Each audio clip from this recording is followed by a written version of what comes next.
My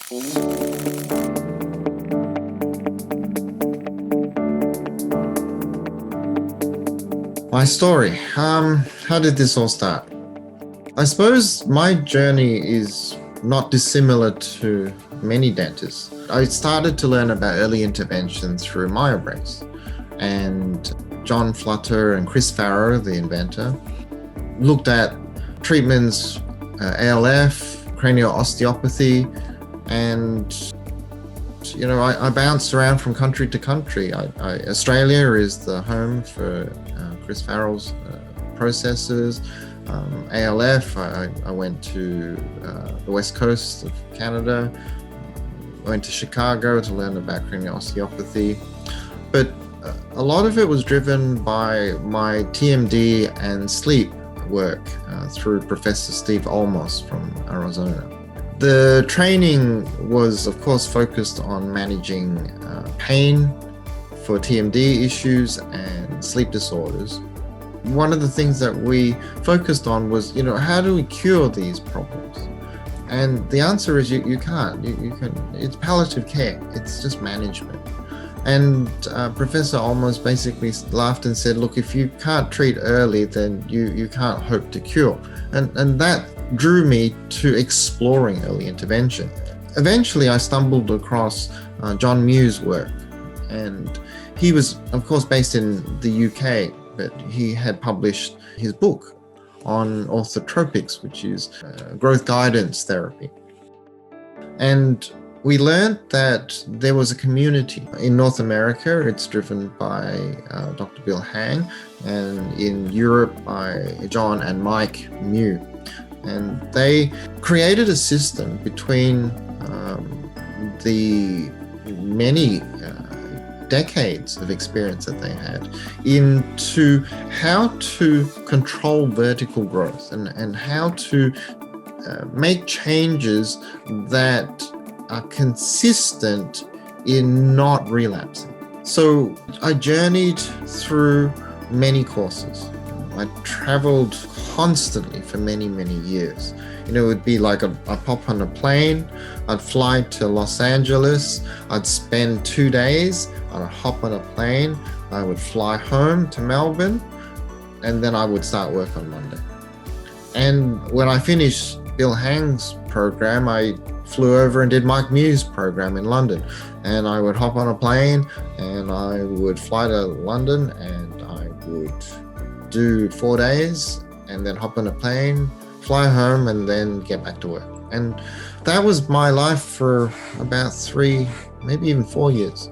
It took a long time to work out how to use this information.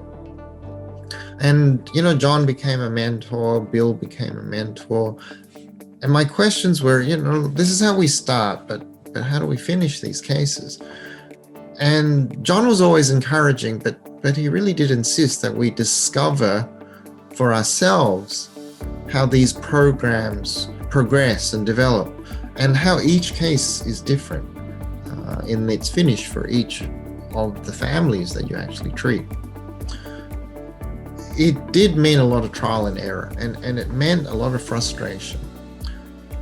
And it meant that there was always that underlying feeling that even though there are many, many decades of people experiencing this process, it's still very vague on how to be consistent with the results. There are very few practices that run growth guidance as a primary service, the only service that they have. The orthodontic community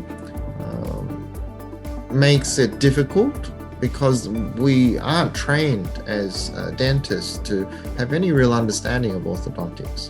The orthotropic process, the middle part is very difficult.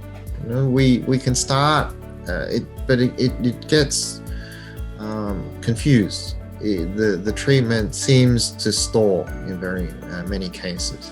And it seems to stall because it's a very long process. The endurance component of this treatment is something that isn't discussed a lot, but runs front and foremost when you're actually in the treatment. We also need, of course, the hand and eye skills to be able to process this information and convert it into practice. I persisted. I found that after about 5 years of this practice, I became quite consistent with my finishes. I documented my cases, as we all should. When I compared the process of how I finished these cases compared to my orthodontic finishes, I realized that I was as consistent with my goal achievements in orthotropics as I was in my goal achievements in orthodontics.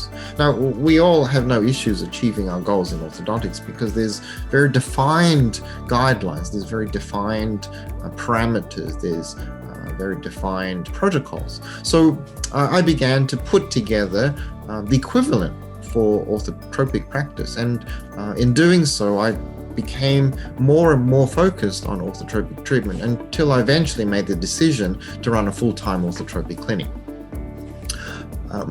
I started to realize that the research basis for orthotropics is limited, so I gathered my records and I made the decision that we were going to use my clinical success in understanding what was achieved, whether it was just a rose-colored glasses viewpoint from my own perspective, or whether there was real change in the growth.